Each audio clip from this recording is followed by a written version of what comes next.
Les portes sont fermées, mais il y a de la lumière. Ce sont les 2 médiateurs du musée de la Faïence qui s'activent en coulisses.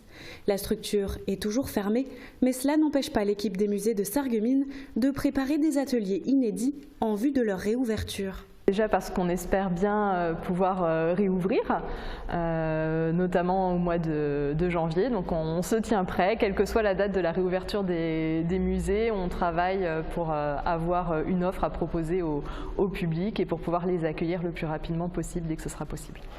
Être prêt pour la réouverture, c'est le but principal de la manœuvre. Et pour cela, les musées n'ont pas eu à se faire attendre. En plus des expositions et des ateliers déjà existants, il a fallu s'adapter pour proposer de nouvelles offres en adéquation avec le contexte sanitaire. Alors, on a plusieurs nouveautés, notamment des ateliers pop-up en lien avec l'exposition Années 70 qu'on espère pouvoir proposer au public au moment de la réouverture, mais qu'on veut aussi faire vivre sur les réseaux sociaux en attendant. Donc, notamment mercredi, le public pourra découvrir sur le Facebook des musées un atelier pop-up à réaliser à la maison.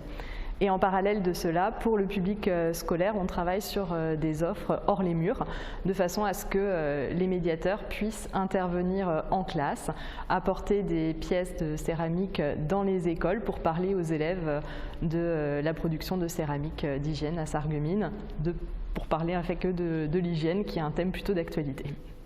Si vous ne pouvez pas aller au musée, c'est le musée qui viendra à vous.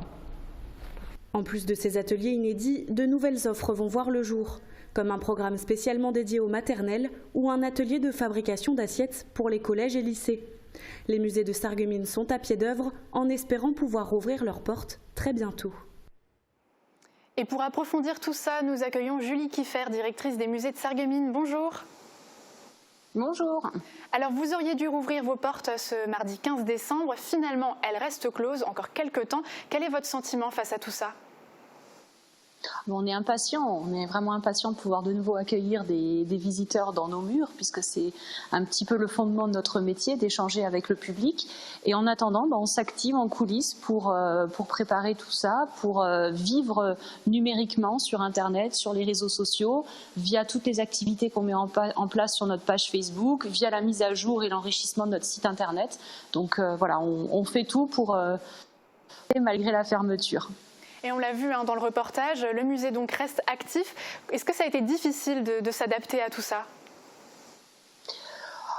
On s'adapte quoi qu'il arrive, donc ça nous demande de revoir certaines de nos habitudes, mais bon, le changement est une bonne chose parfois, ça demande un peu de repousser nos limites et tout le monde l'a fait avec grand plaisir. Et puis ça nous laisse du temps pour préparer aussi les futures expositions, pour faire la recherche scientifique, travailler notamment sur l'inventaire des collections, sur les recollements, enfin toutes ces activités invisibles qu'on a le temps de faire en ce moment. Et justement, comment va s'annoncer la prochaine saison et à quoi vous vous attendez courant janvier ?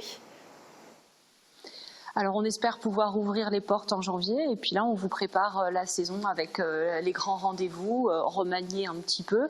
On attend aussi les nouveaux protocoles, mais en tout cas on sera au rendez-vous, les expositions seront toujours visibles et on vous prépare encore pas mal de surprises, que ce soit dans le domaine de la médiation ou alors dans le domaine scientifique pour mettre en valeur notre beau patrimoine local.